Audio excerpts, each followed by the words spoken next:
উম্মে কুলসুম আপনি লিখেছেন, পিরিয়ড চলা অবস্থায় কোরআনের আয়াত আমি অজান্তেই পড়ে ফেলি, তাহলে কি আমার গুনাহ হবে? পিরিয়ড চলা অবস্থায় কোরআনে কারিম তেলাওয়াত করবেন না মা বোনরা, এই মতটি জমহুর উলামা ইকরামের। যদিও ইবনে তাইমিয়া, বিন বাজ রাহিমাহুল্লাহ সহ অনেক উলামা ইকরাম এটিকে অনুমোদন দিয়েছেন, তারা জায়েজ মনে করেন। অনুমোদন দিয়েছেন বলতে তারা জায়েজ মনে করেন কোরআন হাদিসের আলোকে, এবং রাসূল আকরাম সাল্লাল্লাহু আলাইহি ওয়াসাল্লাম থেকে সুস্পষ্টভাবে জন্য কোনো নিষেধাজ্ঞা নেই, সেজন্য তারা এটাকে জায়েজ মনে করেন। কিন্তু যারা নিষেধ করেন তাদের একটা বড় দলিল হলো যে নবী করিম সাল্লাল্লাহু আলাইহি ওয়াসাল্লাম ফরজ গোসল অবস্থায় গোসল আপনার কোরআন তেলাওয়াত করতে নিষেধ করেছেন, আর এই অবস্থায় গোসল ফরজ থাকে মাসিক অবস্থায়, সেজন্য না করাটাই নিরাপদ। যদি কেউ ভুলে পড়ে ফেলেন তাতে তিনি গুনাহগার অবশ্যই হবেন না। মিম ইসলাম লিখেছেন, পর্দা করে কি ফেসবুকে ছবি দেওয়া যাবে?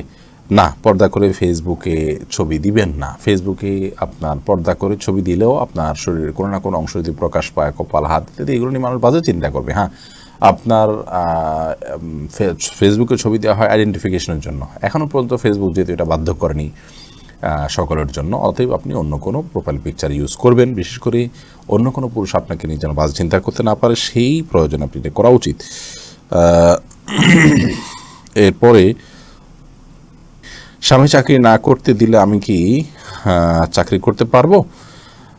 এটা লিখেছেন হলো এক বোন সুতিনুল হেমা এআইডি থেকে,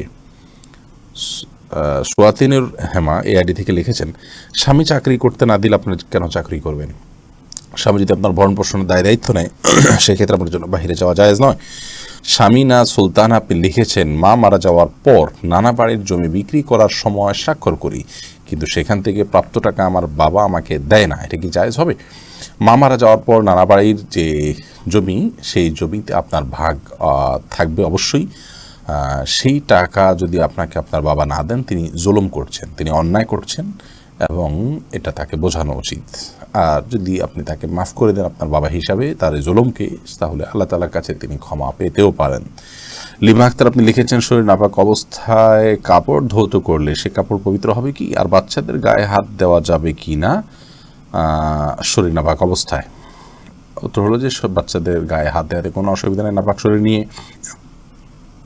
আর নাপাক অবস্থায় কাপড় ধুত করলে গায়ের যে কাপড় সেগুলো অপবিত্র হয়ে যাবে না, সামান্য ছিটে ফোটা আসলে এর কারণে অপবিত্র হবে না। তবে কোনো নাপাক যদি ছিটে এসে শরীরে লাগে, সে অংশটা শুধু ধুয়ে ফেললে হবে। হাসনা রতন, আর যদি শুধু পানি ছিটে আসে তাহলে তার কারণে সংশয়ের কারণে নামাজ হবে না, এরকম বিষয় না। সাদিয়া মেহজাবিন তুরনা আপনি লিখেছেন, হাতে বড় নখ থাকলে কি ওযু হবে?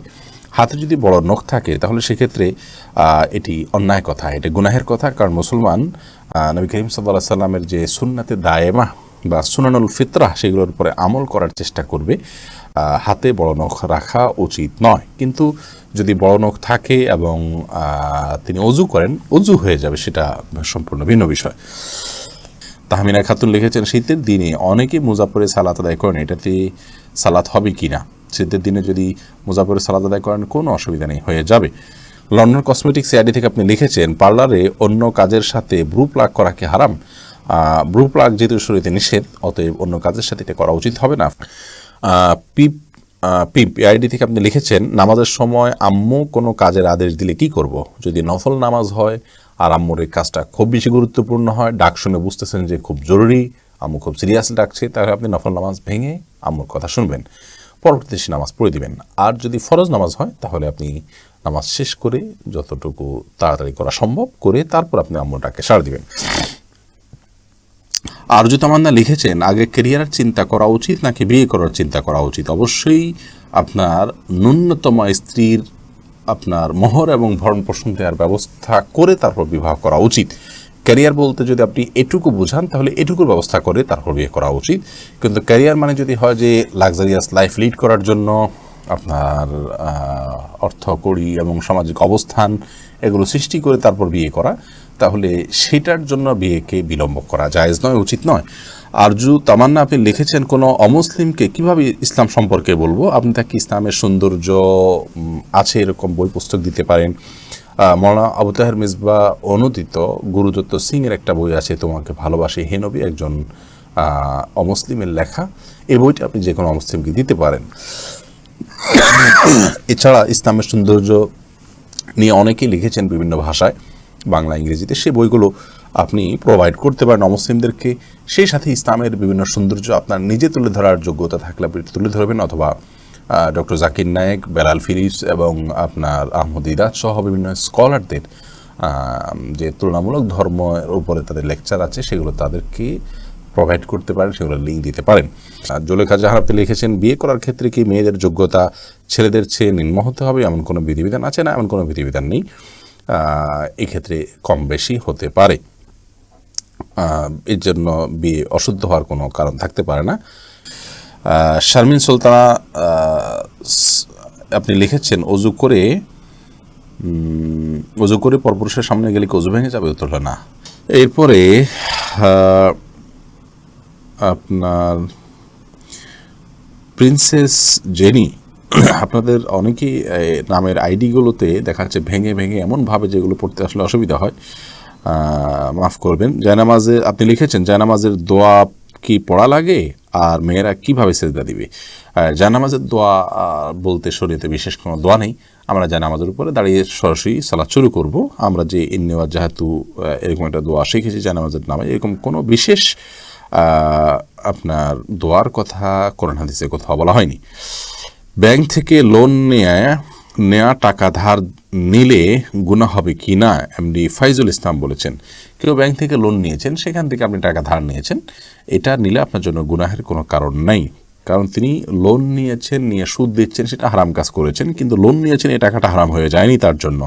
বিশেষ করে কাউকে তিনি দিলে সেটা তার জন্য ব্যবহার করা হারাম হবে না। সাজ্জাদ সাব্বির আপনি লিখেছেন, নবীর জীবনী বাংলা কার বইটি ভালো হবে? নবী করিম সাল্লাল্লাহু আলাইহি ওয়াসাল্লামের জীবনের জন্য বাংলায় অনেক বই লেখা হয়েছে। মুস্তাফা চরিত্র এটা পড়তে পারেন আপনি। আলিয়া সাল্লাবির যে আরবি বই, সেটার বাংলা অনেকগুলো প্রকাশনী করেছে, সেটা আপনি পড়তে পারেন। মোজাম্মেল হোসেন আপনি লিখেছেন,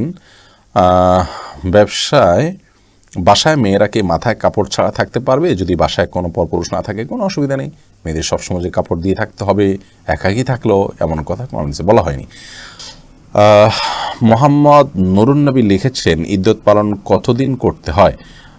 ভাই নুরুন্নবী, ইদ্যত পালনটা কে করবেন এটার উপর ভ্যারি করবে। যদি কারো স্বামী মারা যায় তাহলে সেক্ষেত্রে 4 মাস 10 দিন ইদ্যত পালন করবেন, আর যদি কেউ তালাকপ্রাপ্ত হন তাহলে সেক্ষেত্রে 3 মাস তিনি ইদ্যত পালন করবেন, 3 মাসে ইদ্যত পালন করবেন, এটা ভ্যারি করবে।